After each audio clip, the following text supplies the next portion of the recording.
वडील आणि मुलगी यांच्या आजच्या वयाची बेरीज 60 वर्ष आहे. वडील मुलीपेक्षा 24 वर्षांनी मोठे असल्यास मुलीचे वय 5 वर्षापूर्वी किती होते असा प्रश्न विचारलेला आहे. आता शॉर्ट पद्धतीने कसं सोडवायचा ते बघूया. काय म्हटलेलं आहे, मुलगी आणि वडील यांच्या आजच्या वयाची बेरीज किती म्हटलेली आहे, 60 वर्ष आहे. किती आहे, 60 वर्ष म्हटलेले आहे. आता वडील हे मुलगीपेक्षा किती वर्षांनी मोठे आहेत, तर 24 वर्षांनी मोठे आहेत. इथे म्हटलेलं आहे बघा, वडील हे मुलीपेक्षा 24 वर्षांनी मोठे आहेत. आता सुरुवातीला काय करावं लागेल, एकूण जे दोघांची बेरीज आहे वयाची, त्याच्यातून वडिलांचे वय हे जास्तीचे वय हे वजा करावं लागेल. म्हणून 60 वजा 24 केले. 60 वजा 24 केले तर उत्तर किती आहे, 36 येईल. आता हे जे 36 उत्तर आलेलं आहे हे दोघांच्या आजच्या वयाची समान बेरीज आलेली आहे. काय आहे, दोघांच्या आजच्या वयाची ही समान बेरीज आलेली आहे. म्हणून मुलीचे जर आजचे वय काढायचे असेल तर याला काय करावं लागेल, 2 ने भाग लावावा लागेल, कारण दोघांच्या आजच्या वयाची समान बेरीज आहे. म्हणून 36 भागिले 2 केलं. याला जर 2 ने भाग लावला तर किती येईल, 18 येईल. 18 काय आलं, 18 वर्ष आलं. हे मुलीच्या आजचे वय आलं.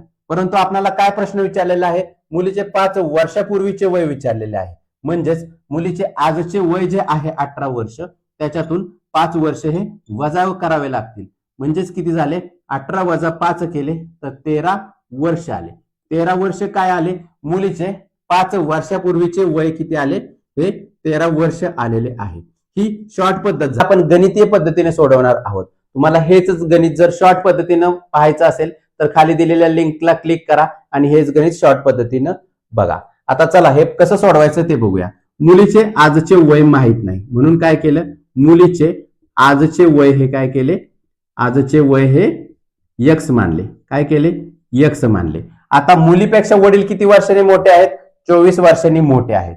म्हणजेच मग वडिलांचे वय किती झाले, वडिलांचे वय हे मुलीपेक्षा कितीने, 24 ने जास्त आहे. म्हणून काय केले, x अधिक 24. आता समीकरण कशा पद्धतीने तयार झालं मग बघा. काय म्हटलंय, मुलीचे आजचे वय किती केलेले आहे आपण, x मानलेले आहे. आता x अधिक परत वडिलांचे वय किती आहे, x अधिक 24 बरोबर दोघांच्या वयाची बेरीज किती म्हटलेली आहे, 60 वर्ष म्हटलेली आहे.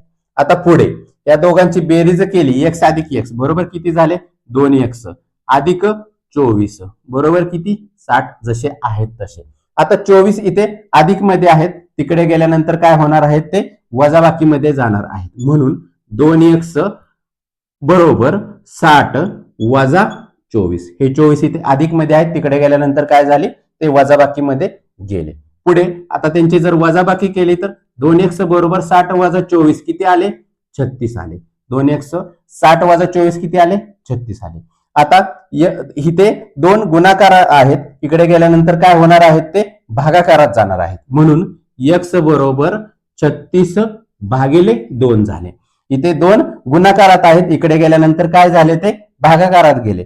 आता याला जर भाग लावला तर 2 एके 2 आणि 18 दोन्ही 36.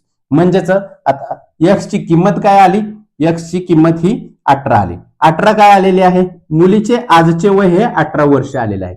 परंतु मुलीचे वय काय, 5 वर्षापूर्वीचे वय विचारलेले आहे आपल्याला.